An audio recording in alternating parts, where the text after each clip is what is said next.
November 8th, 1942, 2:17 a.m., a narrow, damp street on the outskirts of Lisbon, Portugal. The street lamp flickers as if it's about to die. The distant sound of the Tagus River mixes with hurried footsteps on wet stone. A man in a dark overcoat stops beneath the awning of a closed cafe. He does not look back. He can't. Looking back is an admission of fear, and in this invisible war, fear kills faster than bullets. You can almost smell the cold tobacco lingering in the air. The man slips his hand into the inner pocket of his coat. His fingers tremble for a second, not from the cold, but from awareness. The paper he carries weighs only a few grams, and yet it could decide the fate of thousands. Lisbon, officially neutral, unofficially, the beating heart of European espionage. While armies clash in deserts, forests, and ruined cities, here the war is fought in silence, at cafe tables, in hotel rooms, in glances that last a second longer than they should. The man's name is Joan Pujol García. To the Germans, he's Agent Arabel, one of the Reich's most trusted informants. To the British, he's Garbo, the most unlikely and most valuable piece in a deadly game of lies. But tonight, he's not a legend. He's just a civilian. No training, no rank, no protection. A man who chose alone to stand against the most ruthless machine ever built. From disbelief to audacity, from audacity to mortal danger. Pujol crosses the street. A black car passes too slowly. You feel the tension spike. He feels it too. Instinct screams. The Gestapo rarely makes mistakes twice. He enters an old building. Stairs creak. Each step feels too loud, too final. On the third floor, a door. Two short knocks, one long. Silence. Then the lock turns. Inside, a British radio operator adjusts his headphones. The equipment is improvised, hidden behind ordinary furniture. If someone walks in now, everything ends. Quick, the operator whispers. Pujol hands over the paper. It's not a simple report. It's an entire narrative. Troops that don't exist, movements that never happened, phantom units carefully built over months. A lie so detailed it becomes truth.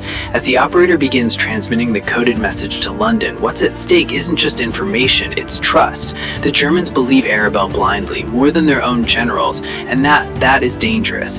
Cut to Berlin. Deep inside the Third Reich, officers of the Abwehr, Germany's military intelligence, study reports under harsh lights. Maps cover the walls. Red arrows point west. If Arabel says the Allies will strike at Pastakoe, then that's where they'll strike, a colonel says with certainty. German arrogance isn't born from nothing. It's fed by years of swift victories, underestimated enemies, and near religious faith in their own superiority. From confidence to blindness. Back across the channel, officers of MI5 watch the same game with a mix of admiration and terror. They know they're walking on thin ice. One mistake, one contradiction, one detail out of place, and Pujol dies, not on the battlefield, but in a dark room, nameless, unrecorded. If they find out, they won't, someone says, but the certainty is forced. Pujol looks up. They will, he says quietly. Not now, but they will. You feel the weight of those words, not fear, clarity. Pujol's brilliance isn't just lying, it's understanding the enemy's mind. The Germans believe him, not because of the information, but because it confirms what they already want to believe. And that is more dangerous than any weapon, from intelligence to psychological trap. And Pujol isn't alone. In London, Virginia Hall, walking with a prosthetic leg, crosses occupied France disguised as a peasant woman. To the Gestapo, she's the most dangerous Allied spy. To the French resistance, she's hope. At Bletchley Park, exhausted mathematicians race to break codes that change daily. Every decrypted message arrives too late or just in time. The visible war consumes tanks and soldiers. The invisible war consumes minds. And in Lisbon, as the transmission ends, Pujol notices something, a detail that wasn't planned, a tiny error in the report, something that could raise suspicion. The radio operator freezes, looks at the paper, then at Pujol. Silence. If the Germans notice, there will be no second chance. The question hangs heavy in the air. Has the greatest lie of the war just been discovered? Berlin, November 10th, 1942, Abwehr headquarters, 0640 a.m. The clock ticks relentlessly. Colonel Oster traces his fingers across the map. Pastakoe is filled with pins, red, blue, black, a perfect choreography of predictions and certainty. They'll come here, someone says, far too confident. Agent Arabel's report lies on the table, underlined, studied like scripture. Every line reinforces what Berlin already believes. The Allies are predictable, hesitant, incapable of daring.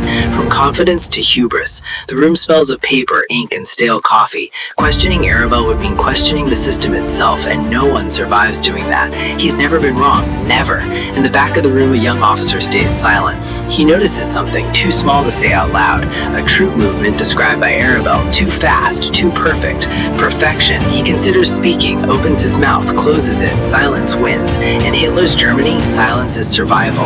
Cut to London, MI5 headquarters, a windless room and overflowing ashtray. They bought it, an officer says. No one relaxes. Trusting success is the first step towards disaster. Pujol sits rigid, hands clasped. If the Adler suspects, they won't. They will, Pujol replies calmly. He understands something vital. The Germans believe him because he mirrors their own assumptions, and that is lethal, from intelligence to psychological warfare. In occupied France, Virginia Hall walks a dirt road. The faint metallic sound of her prosthetic leg keeps time with her steps. One mistake, one checkpoint, and it's over. A German truck passes. Soldiers laugh. One stares too long. Her face remains neutral, invisible, because in the shadow war, existing is the greatest risk. At Bletchley Park, a message breaks through. It mentions Arabel, silence. They still trust him, too much. Germany is moving divisions based on lies, not espionage anymore. Engineering destiny. Each successful lie saves allied lives and condemns others, from strategy to moral burden. Then comes the warning. The Gestapo will verify Arabel's network, not from suspicion, but from excessive trust. Verification to confirm to trust more, or uncover everything. If they find even one agent who doesn't exist, the sentence hangs. Because this wouldn't just expose Pujol, it would collapse the greatest deception of the war. And now the enemy is looking too closely. Madrid, January 14th, 1944, 11:52 p.m., a dim hotel room. Silence presses in. The Gestapo wants proof, physical proof. They'll visit one of my agents, Pujol says, one who only exists on paper. In London, MI5 gathers. We must make the network real. How? Pujol raises his hand. We kill one. Silence. An agent who never lived must die. They choose agent number 6, allegedly based in Liverpool. Pujol writes carefully. Regret to inform agent number 6 was killed during an air raid. He served faithfully. In Berlin, the report generates not suspicion, but empathy. He lost men for us. That proves he's real. From doubt to devotion, the Gestapo halts the investigation. No victory, only temporary relief. Elsewhere in occupied France, Virginia Hall burns papers, erases names. Dogs bark, she runs, falls, rises, from courage to exhaustion. Germany's convinced the main attack will come at Pas-de-Calais. The deception works too well. Pujol begins believing in his own ghosts. Sanity fractures.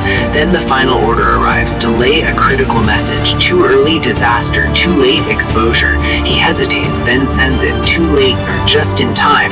Because while lies cross wires, thousands of men cross the channel in silence, and none of them know their lives depend on a man pretending to be someone who never existed. June 6, 1944, 3:12 a.m., southern coast of England. The wind cuts like steel. Pujol watches the clock. He knows what's happening and knows he must not warn the Germans in time. At 3:15, he transmits, confused, delayed, uncertain. Berlin dismisses it, not the main attack. At 6:30, Allied troops hit Normandy. The resistance should be overwhelming. It isn't. German divisions wait in Pas-de-Calais. Hitler sleeps. Generals hesitate because Arabel hasn't confirmed. Hours later, Pujol sends the masterpiece. Normandy confirmed, but likely a diversion. Main attack still expected elsewhere. Germany believes and loses the war. The visible war begins. The invisible war has already won. Later, the truth emerges. Agent Arabel never existed. Hitler unknowingly awards Pujol the Iron Cross. Britain awards him the Order of the British Empire. One man, 2 medals, 1 lie. No parades, no monuments. Just lives saved by words, silence, and a man willing to disappear. From disbelief to admiration, from arrogance to defeat. And perhaps the most unsettling truth of all, World War II wasn't decided only by tanks and bombs, but by lies carefully told by men willing to vanish so the world could survive.